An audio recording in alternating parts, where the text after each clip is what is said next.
Nós lemos em João, capítulo 19, versículo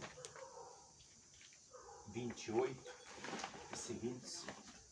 Depois, vendo Jesus que tudo já estava consumado, para se cumprir a escritura, disse: tenho sede.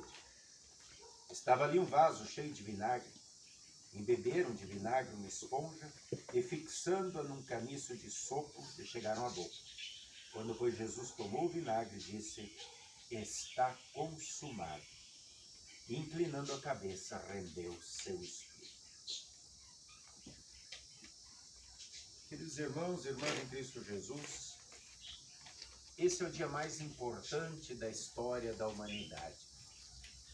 Jesus poderia ter vindo se jogado na cruz e a obra teria sido completa mesmo assim. Mas ele se humanou. Como lemos lá em João, o Verbo, o próprio Deus, o Filho de Deus se fez carne e habitou entre nós.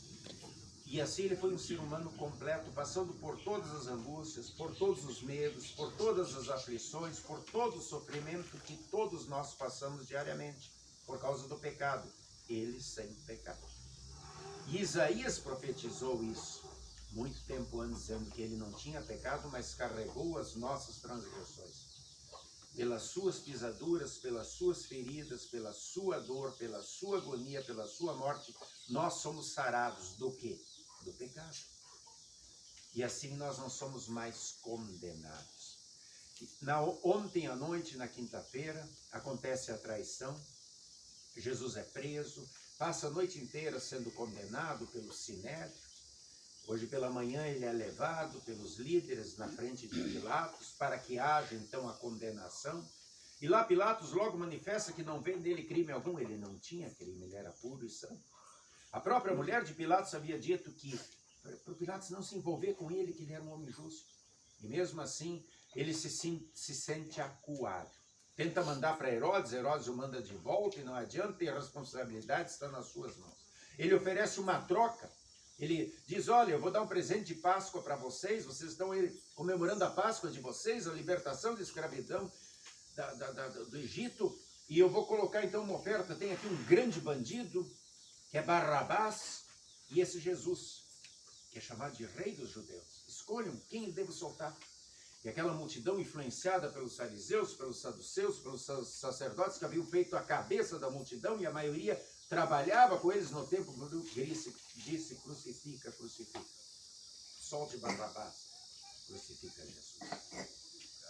Como Jesus era o rei, em zombaria prega uma coroa de espinho na cabeça dele, dão chicotadas, dão bufetadas, zombam de Jesus. Quem foi que te bateu? Cospem na cara de Jesus.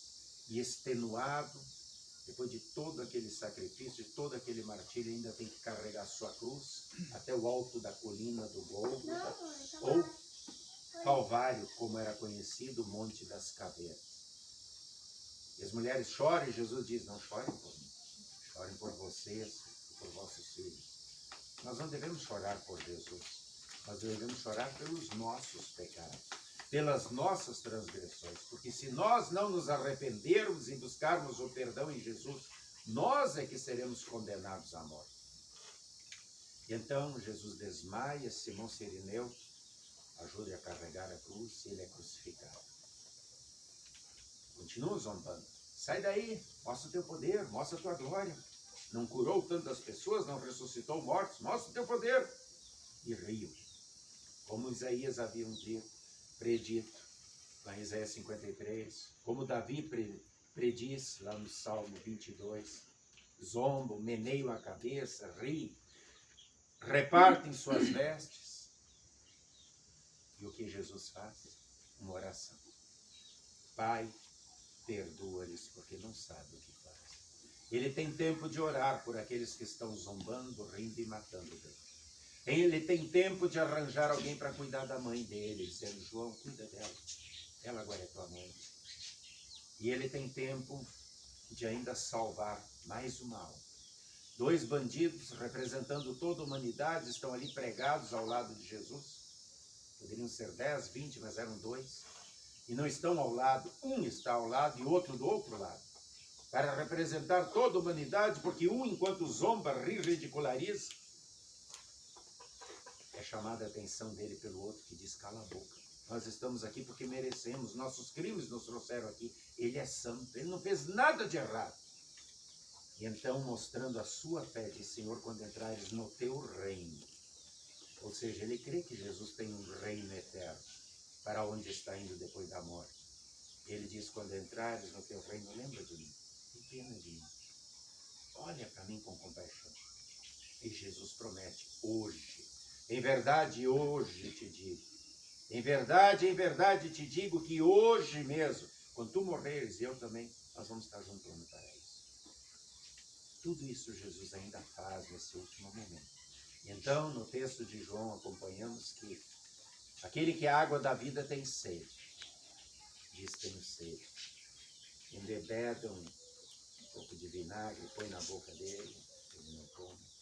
Antes disso, no meio-dia, o céu escurece, porque a luz do mundo está morrendo. São 3 horas de escuridão, do meio-dia até 3 horas. Quando então a terra treme, o véu que faz a separação entre o santo e o santíssimo lugar é rasgado de cima e embaixo, mostrando que a antiga aliança está cumprida, não se precisa mais de intermediários para levar o sacrifício do cordeiro, porque o próprio cordeiro agora está se sacrificando por nós. E agora nós chegamos diante do altar e recebemos o corpo e o sangue do cordeiro toda vez que vamos na Santa Ceia, é o sinal da nova aliança. A antiga está cumprida com o está consumado, como acabamos de ouvir. Jesus diz, está consumado, tetelestai, terminei, a obra está completa, nada mais precisa ser feito. E então ele rende o Espírito e diz, Pai, nas tuas mãos, entregue o meu Espírito. É assim que termina a Sexta-feira Santa. Jesus fez tudo o que precisava ser feito. Então ele é enterrado por Nicodemos, por José de Arimateia, 2 fariseus convertidos, cristãos, que pedem o corpo de Jesus a Pilatos e o enterram. É colocado uma guarda para que ninguém venha roubar o corpo, que era o medo dos fariseus. Mas nada pode segurar aquele que é o Senhor da vida. Está morto por causa dos nossos pecados, mas a morte não o pode reter. E esse grito está consumado, é um grito para mostrar para o inferno que estava vomitando ódio, que agora nós não precisamos mais ir para lá. Vai quem quer. A opção Deus dá a todas as pessoas. Quem rejeita, quem fica como aquele ladrão, zombando, ridicularizando, fazendo de conta que isso não é importante, esse está escolhendo o caminho do inferno. Agora, aquele que se arrepende, aquele que é convertido pelo poder do Espírito Santo e também diz, Senhor, lembra de mim, tenha pena de mim, me perdoe. Esse com certeza também ouvirá. Vinde, bendito de meu Pai, ao reino que eu te prometi. Por quê? Porque eu paguei todos os teus pecados. Hoje é dia de dor, lembramos essa angústia de Jesus. Mas no domingo, nós vamos ouvir a mensagem, eu ressuscitei e vivo. Quem crê em mim também viverá. Porque a sua morte declarou a vitória sobre o inferno, o diabo e também o próprio mal. Que Deus nos mantenha firmes nesta fé e que nós possamos um dia estar juntos em Jesus, através de Jesus, nesse lugar onde não haverá mais dor, nem morte, nem pranto. É o novo céu e a nova terra.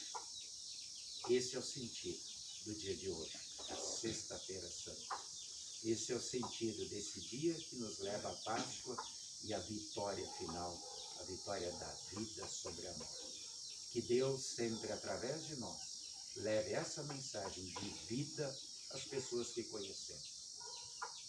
Que assim seja. Amém. E a paz de Deus, que excede nosso entendimento humano, guarde corações e mentes sempre firmes em Deus. Vamos ficar de pé, fazer uma